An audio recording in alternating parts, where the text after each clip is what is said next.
Corona help ডেস্কের আজকের আয়োজনে আপনাদের সবাইকে স্বাগত জানাতে চাই। সাথে আছে জুলহাস জুবাইর। প্রতিদিন আমরা আপনাদের স্বাস্থ্য জিজ্ঞাসার উত্তরগুলো দেবার চেষ্টা করি। আপনারা আমাদের লিখে জানান, ফেসবুকে সরাসরি ফোন করেন। আজও তার ব্যত্যয় ঘটছে না। আজও আপনাদের সেই সহায়তাটুকু আমরা দিতে চাই, স্বাস্থ্য সেবাটুকু দিতে চাই। আর এই সময় যারা ফোন দিবেন তাদের প্রশ্ন উত্তর দিতে একই ধারাবাহিকতা আজও আমাদের সাথে আছেন অধ্যাপক ডাক্তার এস এম মোস্তফা জামান, মেডিসিন ও হৃদরোগ বিশেষজ্ঞ বিএসএম। ইনি আছেন ডাক্তার শারমিন আব্বাসী, তিনি সহযোগী অধ্যাপক প্রসূতি ও স্ত্রীরোগ, আনোয়ার খান মডার্ন মেডিকেল কলেজ ও হাসপাতাল। এছাড়াও অল্প সময়ের মধ্যে আমাদের সাথে ডাক্তার আবু সাইদ শিমুল যুক্ত হবেন, যিনি মূলত শিশুরোগ বিশেষজ্ঞ, মুগদা মেডিকেল কলেজ ও হাসপাতাল। আড়াই মাসে করোনার সর্বোচ্চ সংক্রমণ বাংলাদেশে। গত 24 ঘন্টায় শনাক্ত হয়েছেন 2419 জন, মারা গেছেন আরও 28 জন। স্বাস্থ্য অধিদপ্তরের বিজ্ঞপ্তিতে জানানো হয়, দেশে কোভিড-19-এ এ পর্যন্ত প্রাণহানি 6416 জনের। 24 ঘন্টায় নমুনা পরীক্ষা করা হয়েছে 16,059টি। এ পর্যন্ত শনাক্ত হয়েছেন মোট 4,49,760 জন। গত 24 ঘন্টায় সুস্থ হয়েছেন 2183 জন। সব মিলিয়ে মোট সুস্থ এখন 3,64,611 জন। মৃত 28 জনের মধ্যে 21 জনই পুরুষ। দর্শকদের প্রতি একটাই আহ্বান, যারা আমাদের ফোন দিচ্ছেন অবশ্যই টেলিভিশনের ভলিউমটি কমিয়ে আমাদের ফোন দিবেন। এবং যে সকল দর্শক সামাজিক যোগাযোগ মাধ্যমে দেখছেন কিংবা সামাজিক যোগাযোগ মাধ্যমে এই ফিডটি শেয়ার করছেন, মনে রাখবেন আপনারা অন্য একজনকে সুস্থ থাকতে আপনাদের দায়িত্বটুকু পালন করছেন। যারা দেখছেন তাদের প্রতি আহ্বান, নিয়মিত বিরতিতে জীবাণুনাশক দিয়ে দুহাত জীবাণুমুক্ত করে নিতে ভুলবেন না। নিজের ব্যক্তিগত জীবনের প্রত্যেক কাজে, বাইরে বেরোবার সময়, ঘরে ফিরে আসবার সময় অবশ্যই আপনারা মাস্ক পরবার অভ্যাসটি গড়ে তুলবেন। যে হোক, একজন দর্শক আমাদের সাথে ফোনে আছেন, ফোনটি আমরা নিতে চাই। দর্শক, আপনার নাম এবং বয়স বলে প্রশ্ন করুন।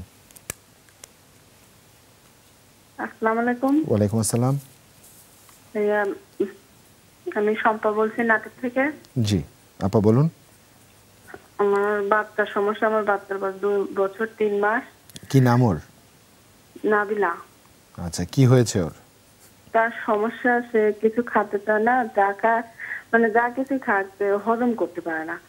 যেমন খায় তেমনই পায়খানার সাথে বের হয়ে যায়। আচ্ছা, আপনারা কি খাওয়াচ্ছেন ওকে? গরুর দুধ খাওয়াচ্ছেন? না, গরুর দুধ খেলে গ্যাস হয়ে যায়, পেটের মধ্যে হজম করতে পারে না।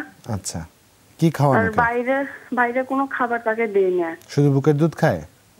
বুকের দুধ খায়। আপনার ধরেন যেটা লুডুস দিলাম, একটু মাছ ভাজি দিলাম, কি মাংস দিলাম, ভাত, মানে কোনোটাই ও হজম করতে পারে না।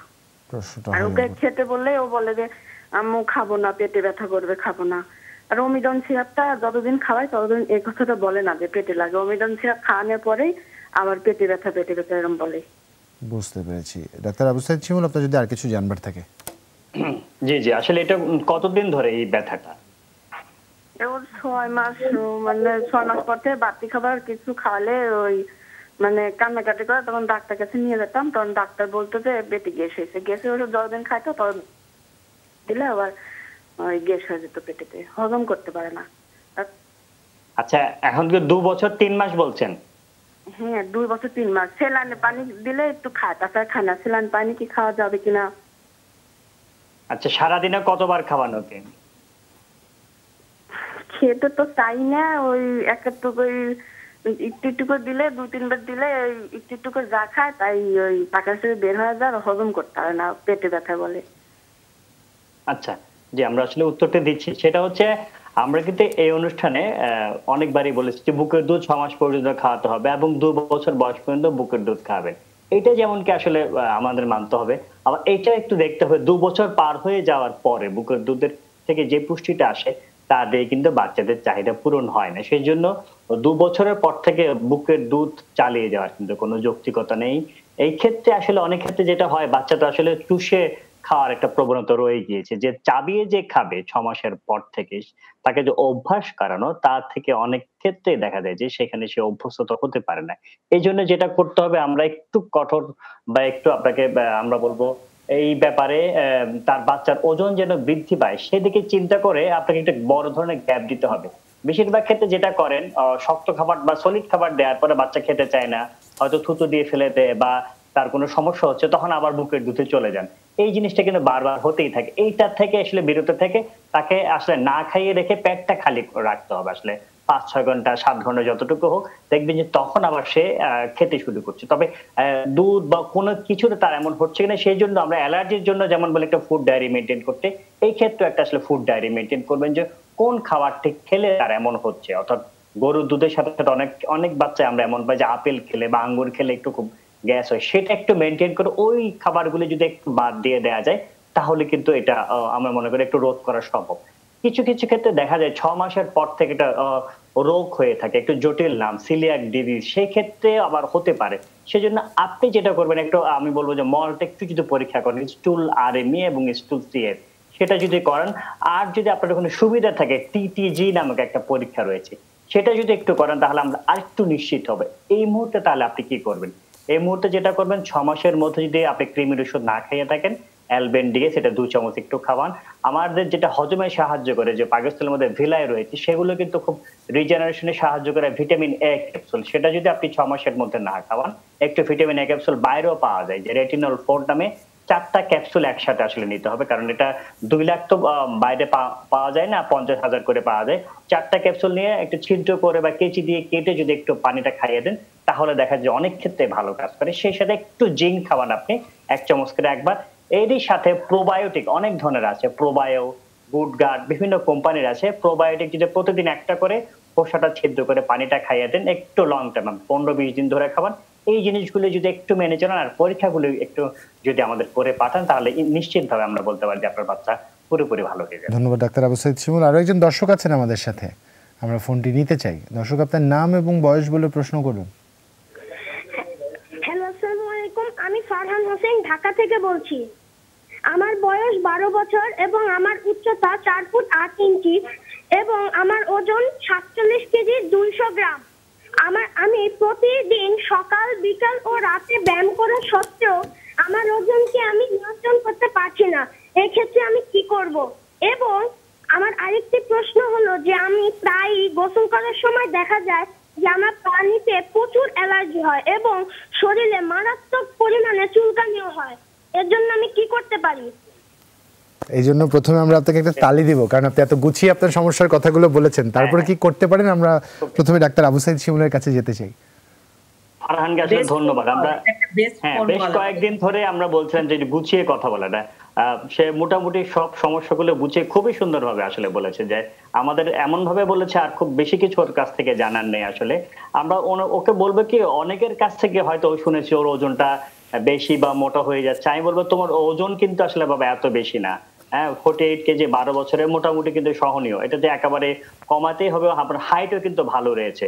সুতরাং খাওয়া দাওয়ার ক্ষেত্রে আসলে আমরা যেটা বলছি যে একবারে বেশি না খেয়ে অল্প অল্প করে যদি খাওয়া যায় তাহলে কিন্তু ওজনটা কমে। আর রাতের খাবারটা যদি একটু কন্ট্রোল করা যায়, আর বাইরের খাবার এখন ফাস্ট ফুড জাঙ্ক ফুড যেগুলি আছে সেগুলো যদি আমরা না খাই, তেল জাতীয় মশলাযুক্ত খাবার না খেলেই দেখা যাবে যে ওজনটা একটু কমবে। সাথে সাথে বাসার মধ্যে থেকে যদি একটু ব্যায়াম করা যায়, এই ছোট জায়গার মধ্যে যদি সাইকেল চালানো যায় তাহলে কিন্তু খুব ভালো আসলে কাজ করে। আর অ্যালার্জির কথা যেটা বলা হলো সেটা দেখা যায় অ্যালার্জি কোনো খাবারে হচ্ছে কিনা, আর শুষ্ক থাকলে অনেকে হয় সেটা, সেজন্য এখন তো একটু শীত আসতে শুরু করেছে, গোসল করার পর পরে যদি একটু অলিভ অয়েল মাখা যায় খুব ভালো কিন্তু কাজ করে। সেই সাথে মোনাস এটা যদি খাওয়া যায় 5 মিলিগ্রামে রাতে একটা করে 2-3 মাস, তাহলে বেশ ভালো আসলে কাজ করে ইনশাআল্লাহ। আমার মনে হয় ওজন নিয়ে টেনশন করা কিন্তু খুব বেশি কিছু নেই। ওজন নিয়ে আমার মনে যে জিনিসগুলি বললাম সেগুলো যদি একটু পরামর্শগুলো একটু মেনে চলেন ইনশাআল্লাহ ভালো হবে। ধন্যবাদ আপনাকে ডাক্তার আবু সাঈদ শিমুল।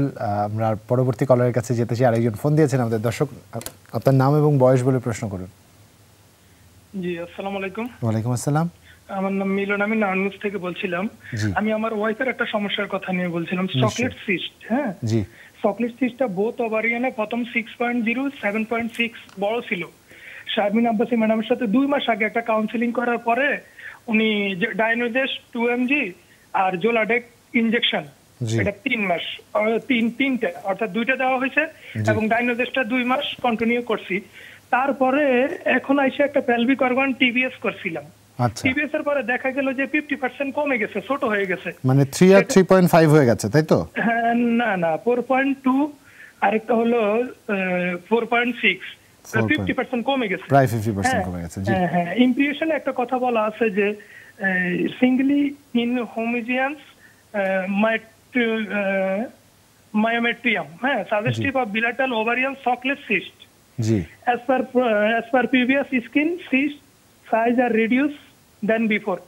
আরেকটা কথা সার্ভিক্সে বলা আছে, please, there is a teeny cyst about 1.5-1.0 centimeter seen posterior vaginal wall। আচ্ছা, সার্ভিক্সের এই কমেন্টটি কি আগের বারে টিভিএস রিপোর্টে লেখা ছিল? টিভিএস এই কথাটা বলা ছিল না, টিভিএস এটা নতুন করে দেখা দিয়েছে, তাই তো? জি জি। এখন ডায়নোজের কিন্তু আর কন্টিনিউ করব বা বাকি ইনজেকশনটা কি চালা যাব কিনা একটু আমাকে যদি। আচ্ছা, আপনার স্ত্রীর বয়স কত? আমার স্ত্রীর বয়স হলো আপনার 42। ওনার থাইরয়েডের সমস্যা তো নেই? থাইরয়েডের সমস্যা আছে, হরমোনের সমস্যা আছে। আচ্ছা, থাইরয়েড 50 খাচ্ছে কিন্তু কন্টিনিউ একটা করে। আচ্ছা, তো শেষবার যখন পরীক্ষা করেছিলেন থাইরয়েডের মাত্রা বা টিএসএইচ এর মাত্রা কত ছিল? T4 TSH সর্বশেষ টিএসএইচটা করি নাই, আগে টিএসএইচ এর পরিমাণ একটু বেশি ছিল, তবে এখন সহনীয় পর্যায়ে আছে। আচ্ছা, ডাক্তার শারমিন আব্বাসী, আমরা তাহলে প্রশ্নের উত্তরে যাই। জুবাইর প্রতিদিন এমন ভাবে হিস্ট্রি নেন যে আমি আসলে অভূতপূর্ব হয়ে যাই যে কিভাবে এত সুন্দর করে নেন এবং একেবারে কানায় কানায় জিজ্ঞাসা করেন কার কি প্রশ্ন আছে না আছে। অসাধারণ। আসলে উনি যে কথাটি বলেছে এটি আমি চাচ্ছিলাম, সেটি হচ্ছে যে কোনো পেশেন্ট আমাদের কাছে আসলে ট্রিটমেন্টের জন্য আসবে, তারপরে আমরা ম্যানেজমেন্ট করব এবং এভাবেই আসলে যদি ওনাদেরকে ম্যানেজ করে দিতে পারি। কারণ 2 মাস ট্রিটমেন্টে 50% এর উপরে সাইজটি কমেছে, মানে আমরা আসলে যেভাবে অ্যাচিভ করতে চাচ্ছি সেটি।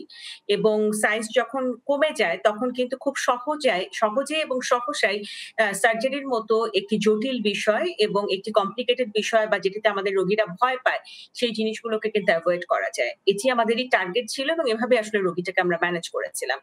সেই হিসেবে পরবর্তীতে উনি আসলে কি করবেন, এই স্ক্যান রিপোর্টটি আমাদেরকে ইন্ডিকেট করে যে আমাদের যে ট্রিটমেন্ট প্রোটোকলটি আছে সেটি কিন্তু এখনো কমপ্লিট হয়নি। আমরা কমপ্লিট করলে হয়তো এই সাইজটি আরো কমে যাবে।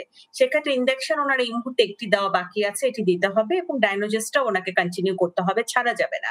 3 নম্বর ইনজেকশন দেওয়ার পরে ডায়নোজেস চলা অবস্থায় আমরা কিন্তু 1 মাস পরে আবার একটা টিভিএস করব, করে সাইজটা দেখব, সেটি দেখে আমরা আসলে ডিসিশন নিব যে পরবর্তীতে ডায়নোজেসটা কন্টিনিউ হবে নাকি আমরা বন্ধ করব। তার মানে এই মুহূর্তে আপনার কোনো ওষুধ বন্ধ করা যাচ্ছে না, আরো 1 মাস 2টো ওষুধই নিতে হবে আপনাকে। তারপরের আল্ট্রাসাউন্ড আমাদেরকে গাইড করবে আমরা ডায়নোজেস আরো একটু লম্বা সময় চালাবো কিনা। কারণ পুরো পৃথিবী জুড়ে কিন্তু এখন যেই আমাদের প্রোটোকলটি এসেছে এই ম্যানেজমেন্ট গুলোর ক্ষেত্রে, সেখানে কিন্তু 6 মাস, 1 বছর, কারো কারো ক্ষেত্রে 2 বছরও ডায়নোজেস ওষুধটি নিঃসন্দেহে ব্যবহার করা যায়। আমার আপনাদের কথাটি মনে পড়ছে এই মুহূর্তে, আপনারা এসে কিন্তু প্রথমেই বলেছিলেন যে ম্যাডাম আমরা অপারেশনটাকে অ্যাভয়েড করতে চাই এবং সেই লক্ষ্যমাত্রা রেখেই কিন্তু এই ট্রিটমেন্ট প্রোটোকলটা। তাহলে এখন আমাদেরকে দুটো চালাতে হবে এবং একটি কথা ভুললে চলবে না যে এই জোলাডেস ইনজেকশনটা দিলে অনেকের কিন্তু শরীরে একটু ক্যালসিয়াম, ভিটামিন ডি এর অভাব হয়, অনেকের ব্যাক পেইন হয়। এই জন্য সাথে আমরা ক্যালসিয়ামের একটু রেজিম দিয়ে দিই 2 বেলা করে, এটি খেতে ভোলা যাবে না। আর সার্ভিক্সের যে বিষয়টি আছে এটি আসলে যাদের প্রেগন্যান্সি হয়ে যায়, বাচ্চা কাচ্চা হয়ে যায়, অনেক মায়ের ক্ষেত্রেই আমরা পাই। সেক্ষেত্রে উনি যখন আসবে আমাদের কাছে আমরা সরাসরি পরীক্ষা করে দেখে নিব যে এর বাইরে খারাপ কিছু চিন্তা করার মতো কিছু আছে কিনা। কিন্তু এই পর্যন্ত যা কিছু আছে আলহামদুলিল্লাহ, আপনারা ভালো আছেন, মনে সাহস রাখুন এবং ট্রিটমেন্ট গুলোকে কন্টিনিউ করুন। আশা করছি আপনারা ভালো থাকবেন। ধন্যবাদ আপনাকে ডাক্তার শারমিন আব্বাসী। আরো একজন কলার আমাদের সাথে আছেন, আমরা ফোনটি নিতে চাই। দর্শক, আপনার নাম এবং বয়স বলে প্রশ্ন করুন। জি, আমার নাম নুর আলম, আমি নীলফামারী থেকে বলছি। জি বলুন। তো আমার সমস্যা হলো আমার হার্টে রিং পড়াইছি 14 মাস। জি। তো আমি ওই ওষুধগুলো নিয়মিত খাচ্ছি, এখনো খাচ্ছি। এর মধ্যে একটা ওষুধ বাদ দেওয়া হয়েছে, প্যারাসুরাল একটা ট্যাবলেট ছিল, এটা খাচ্ছি না এখন। আচ্ছা, আর কি কি খাচ্ছেন? এখন খাচ্ছি ইকোস্প্রিন। জি। আর হলো রোভাস্ট, ভ্যাস্টেলিমার। আচ্ছা। আর বিটালক 50 দিছে প্রেসারের জন্য, আর কভারসিল 4। আচ্ছা, এটা খাচ্ছি, কিন্তু আমার মাঝে মাঝে একটু পেইন হয়, একটু চাপ হয় বুকের মধ্যে। আচ্ছা, চাপটা কি কাজ করতে গেলে বা সিঁড়ি ভাঙলে হাঁটাহাঁটি করলে হয় কিনা? না, ওইভাবে হয় না, হঠাৎ করে হয়, মাঝে মাঝে হয়। সকালবেলা একটু বেশি হয়। সকালবেলা আমি হাঁটি, প্রায় 45 মিনিট করে হাঁটি প্রতিদিন। আচ্ছা, আপনার কি ডায়াবেটিস আছে? না, আমার ডায়াবেটিস নাই। ডায়াবেটিস নেই, আচ্ছা, বুঝতে পেরেছি। ব্লাড প্রেশার নিয়ন্ত্রণে আছে তো আপনার? প্রেশার মোটামুটি নিয়ন্ত্রণে আছে, একটু কম বেশি হয়। আচ্ছা, কম বেশি হয়। প্রফেসর মুস্তাফা জামান, আমি চাচ্ছি জানতে যে তার ইকোকার্ডিওগ্রাফিতে হার্টের কার্যক্ষমতা কত আসে, ইনজেকশন ফ্র্যাকশন বলতে পারবেন? না, ওইটা তো বলতে পারবো না, তবে আমি মাঝখানে ওই ইব্রাহিম কার্ডিওলজিতে করছিলাম আর কি। আপনার হিস্ট্রির প্রথম পাতায় বাঁদিকে লেখা থাকার কথা ইএফ কত %? কাগজটা আমার হাতে এখন নাই তো, এই জন্য বলতে পারতেছি না। আচ্ছা, আরেকটা বিষয় বলুন, আপনার কি শ্বাসকষ্ট, অ্যালার্জি, অ্যাজমা আপনার নিজের বা পরিবারে কারো আছে কিনা? অ্যাজমা আমার নাই। মাঝে মাঝে একটু চিনচিন করে বুকের মধ্যে ব্যথা হয়, এর জন্য আমি ওই যে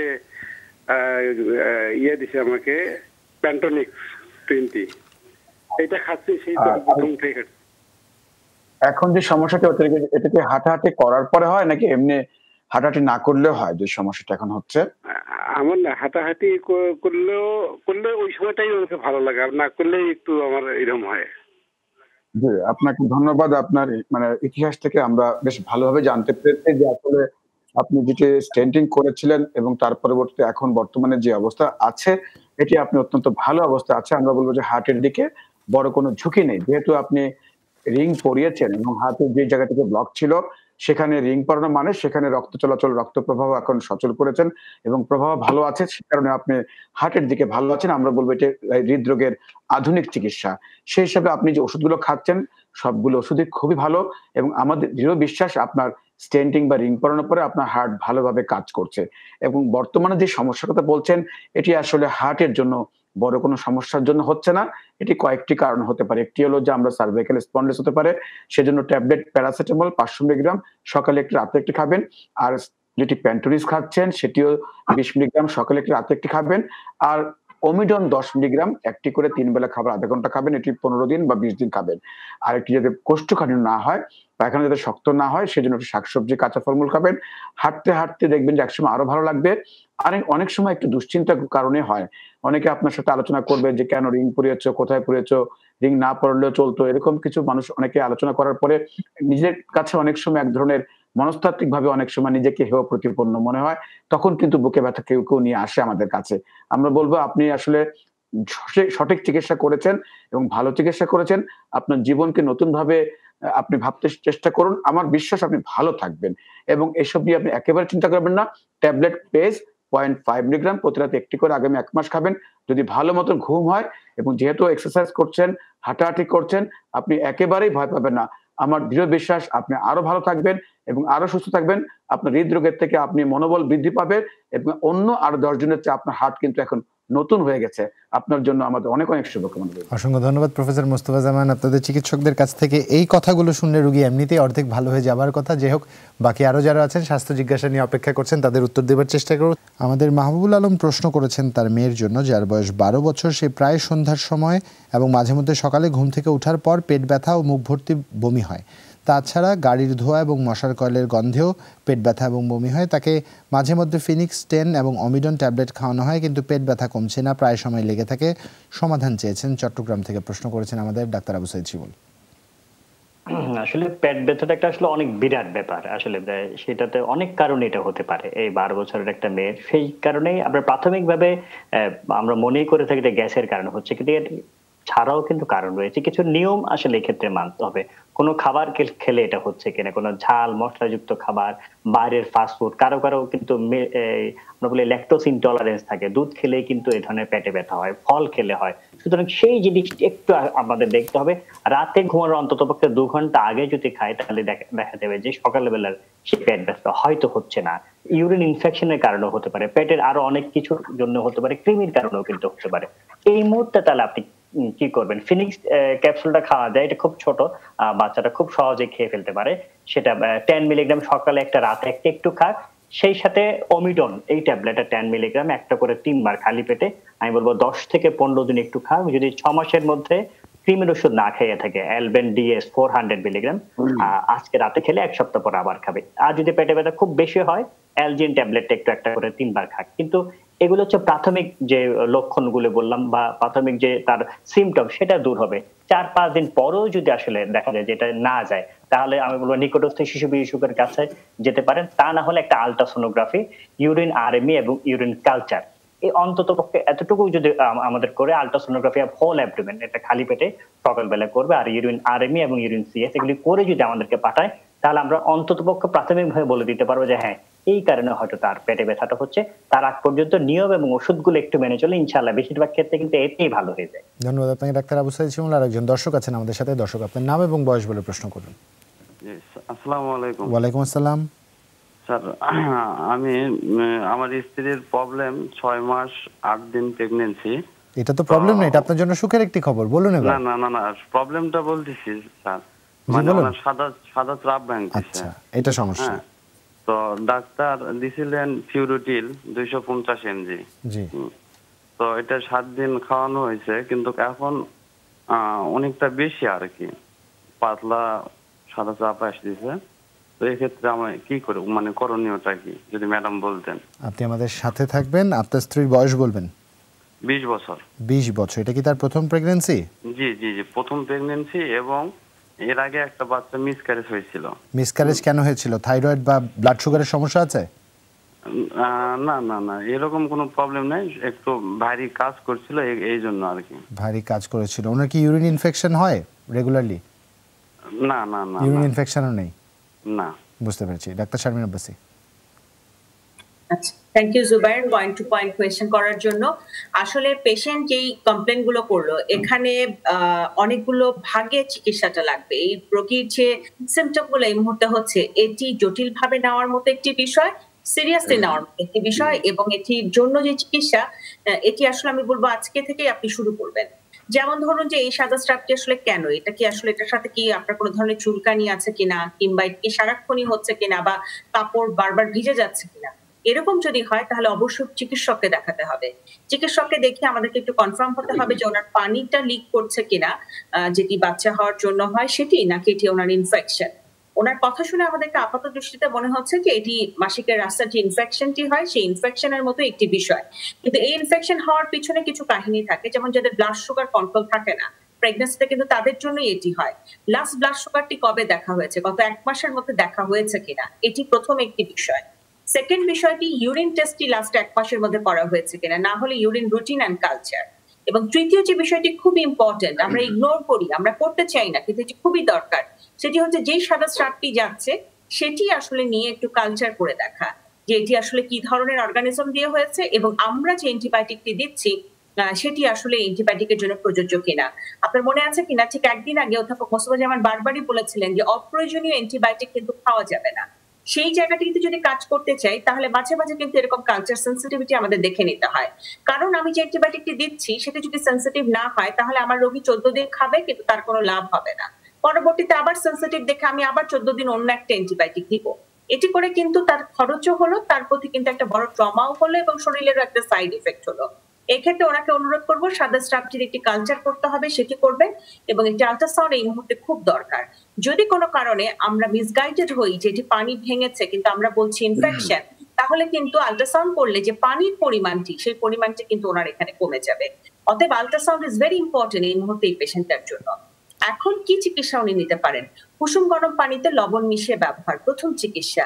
দ্বিতীয় চিকিৎসা স্ট্রিক্ট বেড রেস্ট, এবং কোমর ভাঁজ করা কোনো কাজ করা যাবে না, নিচু হয়ে মগ তুলে পানি দিয়ে গোসলও করা যাবে না, এবং পায়খানা এবং পেশাব করার সময় তলপেটে কোনোভাবেই আপনি চাপ দিতে পারবেন না, যেহেতু আগের হিস্ট্রিটা আপনার খারাপ। দ্বিতীয় হচ্ছে এই মুহূর্তে অ্যান্টিবায়োটিক কি নিবেন। এই ধরনের ইনফেকশনের জন্য ক্যাপসুল ক্লিনডেক্সটা খুব ভালো কাজ করে, 300 মিলিগ্রাম।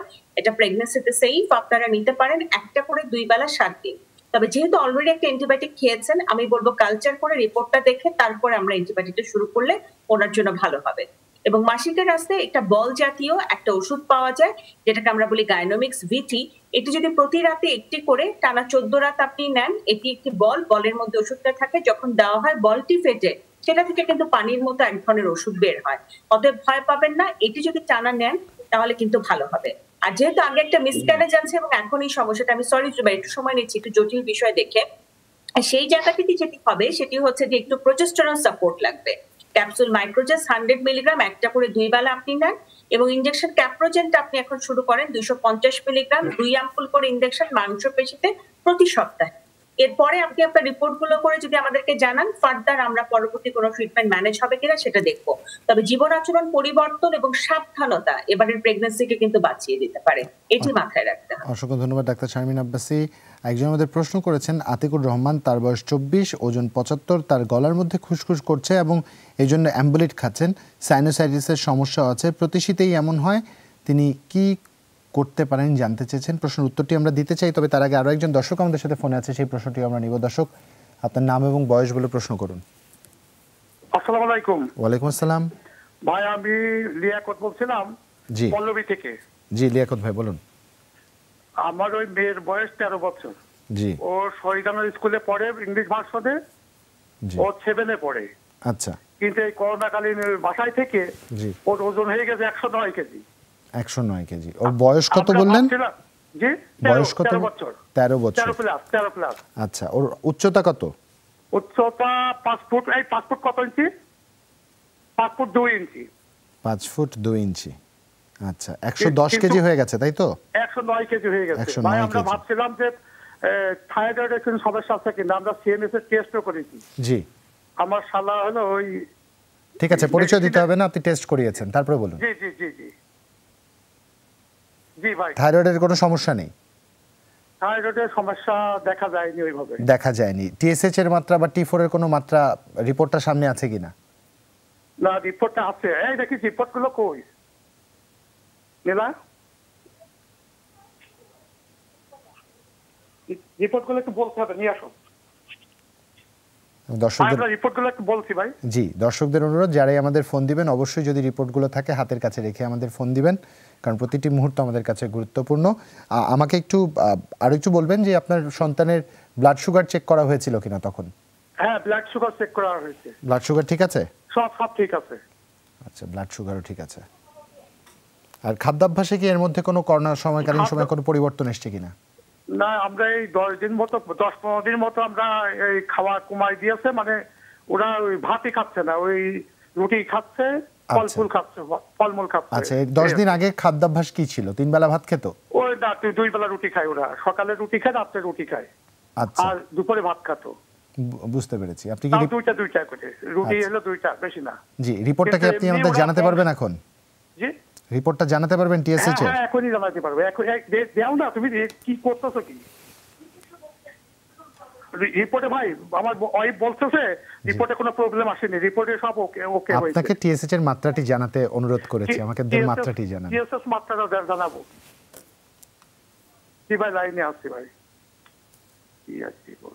দুঃখিত, সময় সংযোগটি বিচ্ছিন্ন করছি, আমাদের প্রতি মুহূর্ত আমাদের কাছে গুরুত্বপূর্ণ। প্রফেসর মোস্তফা জামান, আপনার কাছ থেকে শুনতে চাই, চাইলে এই প্রশ্নের উত্তর দিতে পারেন, পরবর্তীতে ডাক্তার আবু সাইদ শিমুলের কাছ থেকে আমরা সংযোজনটি নিয়ে নিব। যে প্রথম একজন প্রশ্ন করেছিলেন যে তার প্রতি শীতে কিছু সমস্যা হয়ে থাকে, আমরা যেটি প্রতিনিয়তই বলছি এই করোনা হেল্প ডেস্কের মাধ্যমে, যে এই মৌসুমে অনেকেরই কিন্তু যাদের অ্যাজমা, অ্যালার্জি জাতীয় সমস্যা থাকে, তাদের কিন্তু এই সময়টাতে ঋতু পরিবর্তনের সময় একটু এই সমস্যা বেড়ে যায়। তাদের জন্য আমাদের কিছু পরামর্শ থাকে যে ঠান্ডা ধুলোবালি আপনারা এড়িয়ে চলবেন, এবং এই সময় শীত আসার আগে এবং শীত যাবার সময় এই সময়টাতে যেহেতু মানুষের এই ধরনের হাঁচি, কাশি বা সাইনাসের যাদের সমস্যা একটু বেড়ে যায়, একটু আগে থেকে প্রস্তুতি নেওয়া যায়। যেমন আমরা মন্টিয়ার 10 মিলিগ্রাম এই ওষুধটি প্রতি রাতে একটি করে খাবেন। এটি শীত আসার আগে যদি কেউ খেতে পারেন তাহলে কিন্তু এই সমস্যাটা হয় না। অথবা আমরা ফেক্সোফেনাডিন এই জাতীয় অথবা অ্যালাট্রল 10 মিলিগ্রাম একটি ওষুধ যদি একটু আগে থেকে খেতে পারেন, যদি সমস্যা থাকে তাহলে আমরা তাকে প্রতিরোধ করতে পারি। আরেকটি বিষয়, ইনহেলার কিন্তু আপনাকে বেশ ভালোভাবে প্রতিরোধ করতে পারে। ইনহেলার 2 রকম। একটি হলো যে আপনার যখন উপসর্গ হয় আমরা তখন ব্যবহার করি, যেমন অ্যাজমাসল, ভেন্টোলিন জাতীয় ইনহেলার, যেটি যখন সমস্যা তখন। কিন্তু যাতে শীতের আগের থেকে ব্যবহার করবেন যাতে করে সমস্যা না হয়, সেক্ষেত্রে বেক্সিটল ইনহেলার 250 বা এরকম আরো অনেক ইনহেলার আছে যেগুলো একটু আগে থেকে ব্যবহার করবেন, যেগুলোর কাজ হলো বাধা দানকারী। আপনার যাতে সমস্যাটি না হয় একটু আগে থেকে ব্যবহার করতে হয়, তাহলে কিন্তু আপনি সমস্যা থেকে প্রতিরোধ করতে পারবেন। এই জন্য আমরা বলি এই 2টি ওষুধ চলবে। পাশাপাশি কিছু নতুন কোনো সমস্যা হলে অ্যান্টিবায়োটিক থাকলে অ্যান্টিবায়োটিক খাবেন। তবে আমি যে দর্শক একটু আগে প্রশ্ন করেছেন, যদিও তার বয়স কম, আমি ছোট্ট একটু কথা বলছি যে আমাদের কাছে প্রায় প্রশ্ন আসে যে বয়স অনুপাতে তার ওজন বেশি। ওজন আসলে বয়সের সাথে সম্পর্কিত না, ওজন আসলে তার আমরা বলি বিএমআই দিয়ে বেশি, অর্থাৎ উচ্চতার সাথে একটি ওজনের সম্পর্ক। সুতরাং বয়সটি এখানে মুখ্য উদ্দেশ্য না।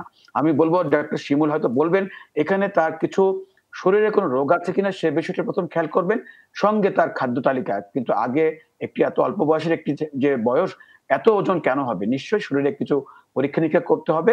আমি মনে করি বাকি বিষয়টি ডাক্তার শিমুল হয়তো আরো ভালোভাবে তিনি বলতেন। আমরা ডাক্তার আবু সাইদ শিমুলের কাছে যেতে চাই, পরবর্তীতে শারমিন আব্বাসী চাইলেও সংযোজন করতে পারবেন, কারণ আমরা জানি পিসিও সমস্যার কারণে অনেক ক্ষেত্রে এরকম সমস্যা হতে পারে। প্রথমে আমরা একটু ডাক্তার আবু সাইদ শিমুলের কাছ থেকে শুনবো। আসলে আমরা একদম গোড়া থেকেই যদি একটু শুরু করতে চাই, সেটা হচ্ছে আসলে ওজন নেয়ার একটা বিষয় রয়েছে। এটা কি আসলে পাউন্ডে ওজন নাকি কেজিতে ওজন, সেটা একটু দেখতে হবে। যদি আপনি বাসায় ওজন নিয়ে থাকেন, সেটা যদি অন্য একটা মেশিনে নেন, কারণ প্রাথমিকভাবে যদি দেখা যায় ওজন নিতে কোনো গরমিল থেকে যায়, তাহলে কিন্তু আমরা একটা বিরাট অনেক পরীক্ষা নিরীক্ষা অনেক উপদে এগুলি থেকে বেঁচে যাবেন। সেটা হচ্ছে একদম প্রথম কথা। দ্বিতীয় কথা, একটা বড় অংশের আমরা দেখি কিন্তু ফ্যামিলিয়াল ওবেসিটি, অর্থাৎ দেখা যায় যে মা বা বাবা অন্যরা পরিবারের অনেকেই তার ওজন বেশি, সেজন্য বাচ্চারও ওজন বেশি থাকে। এসব ক্ষেত্রে দেখা যায় কোনো সুনির্দিষ্ট কারণ পাওয়া যায় না। আপনি খুবই আপনাকে প্রশংসা করার মতো কাজ করেছেন যে থাইরয়েড এবং ব্লাড সুগার এগুলি কিন্তু অলরেডি আপনি পরীক্ষা করেছেন, আপনি চিকিৎসকের কাছে গিয়েছেন, ইতিমধ্যে কিন্তু আপনি খাবার দাবারের কিছু আসলে নিয়ম মানা শুরু করেছেন। আমরা বলবো যে অল্প অল্প করে বারবার খেতে হবে। দেখা যাচ্ছে আপনি সারাদিন ধরে না খেয়ে একটা সময় দিয়ে অনেক বেশি খেয়ে ফেলছেন, সেটা না। রাতের খাবারটা যদি একটু আমরা নিয়ন্ত্রণ করতে পারি সেটা খুবই ভালো হয়। আঁশ জাতীয় ফাইবার যুক্ত খাবার দিতে হবে। পেঁপে, মিষ্টি কুমড়া, এসবগুলোর ভুসি, ওটস এগুলো যে একটু খাবার এবং পরিশ্রম করতে হবে। কিন্তু এগুলি তো আসলে অনেক বিশাল একটা বিষয়। এত বেশি ওজন, হরমোনাল ইমব্যালেন্স বা কোনো হরমোন নিঃসরণ হচ্ছে কিনা, তার মাথা ব্যথা আছে কিনা, তার মেনস্ট্রুয়েশনের সমস্যা আছে কিনা, সেই জিনিসগুলো কিন্তু আসলে একটা বিশদ আমি বলে পরীক্ষা নিরীক্ষা বা হিস্ট্রি নেওয়ার প্রয়োজন রয়েছে। আপনার জন্য যেহেতু ঢাকায় থাকেন, একটা সুখবর রয়েছে যে আমাদের বারডেমে কিন্তু ওবেসিটি ক্লিনিক রয়েছে। আপনার জন্য যেটা আমাদের উপদেশ বা পরামর্শ হবে, যদি সেই ওবেসিটি ক্লিনিকে যান আপনি সেগুন বাগিচাতে, ওনারা দেখে আপনাকে কিন্তু সুন্দরভাবে হিস্ট্রি নিয়ে কোনো পরীক্ষা নিরীক্ষা লাগলে সেই পরীক্ষা নিরীক্ষাগুলি করে পথ্য এবং উপদেশ এবং ওষুধ লাগলে ওষুধ যদি দেন, সেটাই আমার মনে হয় আপনার জন্য খুবই ভালো হবে। আপনি যত তাড়াতাড়ি পারেন যে ওবেসিটি ক্লিনিকে যদি আপনি দেখা করেন, তারে আপনার পরবর্তী পরামর্শগুলি দিয়ে দিবেন। ধন্যবাদ ডাক্তার শারমিন আব্বাসী। এক্ষেত্রে আসলে মেইন যে সমস্যাটি পাই, এরকম কিন্তু প্রতিদিনই আমরা অনেক রোগী পাচ্ছি, যেমন 14 বছর বয়স, আমার কাছে এসেছে 119 কেজি ওজন। এখানে মেইন প্রবলেমটি যেটি হয় সেটি হচ্ছে যে সেলফ, যে আমার আত্মবিশ্বাসটি ধরে রাখা। কারণ মা হতাশ, পরিবার হতাশ এবং বাচ্চা নিজেও হতাশ তাদের বাবা মার হতাশা দেখে। এবং মাগুলো এসে আমাদের কাছে কান্না করে যে ম্যাডাম এত ওজন হয়ে গেছে, আমি কিছুতেই ওজন কমাতে পারছি না। ওকে খাবার কম দেই, 1 মাস কম খাবার খায়, দ্বিতীয় মাস থেকে খাবার খাওয়া বেশি শুরু হয়ে যায়। হাঁটতে বললে হাঁটানো যায় না, কারণ বয়সটাই তো এরকম, বয়ঃসন্ধি কালের একটা বয়স। তো এখানে আসলে যেটি হবে যে একটু ধৈর্য ধরতে হবে প্রত্যেককে, ধৈর্য এবং ধৈর্য ধরা ছাড়া এটার কোনো উপায় নেই। আমরা ইভালুয়েশন করে নিব হরমোনাল কোনো সমস্যা আছে কিনা, diabetes and hypothyroidism and PCO, তিনটা জায়গা যদি না থাকে, তার বেসিক যদি কোনো প্রবলেম না থাকে, কোনো কারণ ছাড়াই যদি মনে হচ্ছে যে ওজন বাড়ছে, তাহলে আমাদের একটা ইম্পর্টেন্ট কারণ কিন্তু ওভার ইটিং, অনেক বেশি খাওয়া। সেই খাওয়াটাকে আমরা ফ্র্যাকশন করে ছোট ছোট করে নিব এবং এই বাচ্চাটার পাশে থাকবো এবং প্যারেন্টস কে হতাশ হওয়া যাবে না, এটা আমার একটা অনুরোধ থাকবে। এভাবে যারা আসলে চালিয়ে গেছেন তারা কিন্তু পেরেছেন এবং পারবেন, আমরা আশা করছি। অসংখ্য ধন্যবাদ। প্রফেসর মোস্তফা জামান। আলতাফুর রহমান আমাদের লিখছেন, তার বয়স 40। নজরুল ইসলামের জন্য লিখছেন, যার বয়স 40, তার অ্যানিমিয়া এবং ইনসোমেনিয়া আছে, ব্লাড প্রেশার 140/90 থাকে, একই সাথে ওনার এইচবি 3.2%। সমাধান চেয়েছেন। আসলে এটি অত্যন্ত গুরুত্বপূর্ণ একটি বিষয়। আমরা একটু আগে যখন আলোচনা করছিলাম যে অবেসিটি নিয়ে, এখানে কিন্তু রক্তের যে স্বল্পতা এবং হিমোগ্লোবিনের মাত্রা 3.2, আসলে এটি যদি সত্যি হয়ে থাকে, সেটি কিন্তু আমরা জানি না এত কম হিমোগ্লোবিন কিভাবে সম্ভব। কারণ একটি সুস্থ মানুষের বেঁচে থাকার জন্য যতটুকু থাকা দরকার তার প্রায় 1/4 তার মধ্যে আছে। এটি কিন্তু আমাদের জন্য একটা উদ্বেগের বিষয়। আমরা এবং এটি পুরুষ মানুষ, যে মহিলাদের কিন্তু অনেক সময় মাসিকে রক্তক্ষরণ বেশি হয়ে কিন্তু আমরা অনেক সময় পেতে পারি, কিন্তু একজন পুরুষ লোকের কিন্তু 40 বছরে এই হিমোগ্লোবিন মাত্রা কখনোই আসলে আমরা কাম্য নয়। এবং তার জন্য 2টি কারণ হতে পারে বা 3টি কারণ আমরা সবসময় বলছি, যে রক্তক্ষরণ হলে শরীরে কোনো কারণে, কোনো কিডনির সমস্যা হলে, এবং রক্ত কোনো কারণে শরীরে তৈরি হতে বাধাগ্রস্ত হচ্ছে কিনা, এবং আরেকটি কারণ হয়তো ঠিক মতো তৈরি হচ্ছে না, কোনো খারাপ কারণ থাকতে পারে। সেজন্য আমরা প্রথম বলবো আগে ব্লাড লাইন যে রোগগুলো থাকে, যেমন আমরা বলি peripheral blood film, haemoglobin electrophoresis, serum iron profile, এই পরীক্ষাগুলো করার পরে যদি কোনো সমস্যা থাকে, অনেক সময় বোন ম্যারো স্টাডি করতে হয়। পাশাপাশি একটি আল্ট্রাসাউন্ড করতে হবে যে অন্য কোথাও কোনো সমস্যা আছে কিনা। অনেক সময় এন্ডোস্কোপি করতে হয়, বা যদি পায়খানা রাস্তাতে রক্ত যাওয়ার কোনো হিস্ট্রি থাকে, কলোনোস্কোপি করতে হয়। এগুলো সার্চ করে দেখতে হবে যে কোনো জায়গায় একটু পয়েন্ট আছে কিনা যেখান থেকে রক্ত শরীর থেকে ঝরে যাচ্ছে বা কমে যাচ্ছে। এই পরীক্ষাগুলো করার পরে আমাদের দেখতে হবে কেন কমছে এবং সেই অনুযায়ী চিকিৎসা করতে হবে। পাশাপাশি আমাদের ব্লাড দিতে হবে, যে কোনো ভাবেই হোক, প্যাকড সেল দিতে হবে বা আমরা বলে ফ্রেশ ব্লাড দিতে হবে। দিয়ে যেভাবে হোক তার রক্তের মাত্রা অ্যাটলিস্ট 10 গ্রামের উপরে নিতে হবে, এবং এর সাথে আয়রন ট্যাবলেট দিতে পারি। কিন্তু এরপর যেহেতু ইনসোমনিয়া হচ্ছে, ঘুম হচ্ছে না, রক্তের কমের জন্য তার হচ্ছে না, সেজন্য আমরা আপাতত একটি ঘুমের একটা ওষুধ দিতে পারি, যেমন ট্যাবলেট রিবোট্রিল 0.5 মিলিগ্রাম, এই ওষুধটি খেতে পারেন। এবং রক্ত দেওয়ার পরে যদি প্রেশার কিন্তু 140/90 বলেছে, এটি কিন্তু একটু মাত্রার চেয়ে বেশি, হয়তোবা তার শরীর যদি একটু এখন যেহেতু তার রক্তের হিমোগ্লোবিন খুবই কম, তার শরীর ঠিক মতো তাকে কাজ সাপোর্ট করছে না, এই কারণে একটু প্রেশার বাড়তে পারে। যদি একটু রক্তে ঘুম ঠিক মতন হয়, শরীরের তার যে কষ্টগুলো হচ্ছে কমে যায়, হয়তো প্রেশার কমে যেতে পারে। তবে তারপরে না কমে ট্যাবলেট বিসনল 2.5 এটি আসলে সকালবেলা একটি করে খেতে পারেন। আরেকটি হলো যে আমরা যেভাবে হোক সুষম খাদ্য দিতে হবে, এবং আমরা মনে করি যে যদি ভালো খাদ্য দেওয়া হয়, হিমোগ্লোবিন মাত্রাটি বাড়িয়ে দেওয়া হয়, সঙ্গে তার রোগের চিকিৎসা করা হয়, তারও আশা করি আস্তে আস্তে তিনি উন্নতি করবেন এবং তিনি ভালো থাকবেন। অসংখ্য ধন্যবাদ প্রফেসর মুস্তফা জামান, ডাক্তার শারমিন আব্বাসী, আপনাকেও ধন্যবাদ। ধন্যবাদ ডাক্তার আবু সাইদ শিমুল, আপনাদের তিনজনকে। দর্শক, এভাবে আস্থা রেখেছেন বিগত দিনগুলোতে, আগামী দিনগুলোতেও ঠিক সেভাবেই আস্থা রাখবেন আপনারা, এটা প্রত্যাশা। আপনাদের সাথে যে সম্পর্ক হয়েছে সেই সম্পর্কের সুবাদেই হোক বা যেভাবেই হোক আপনাদের সুস্বাস্থ্য আমরা নিশ্চিত করতে চাই। আজকে এখানেই বিদায় নিব। শুভরাত্রি।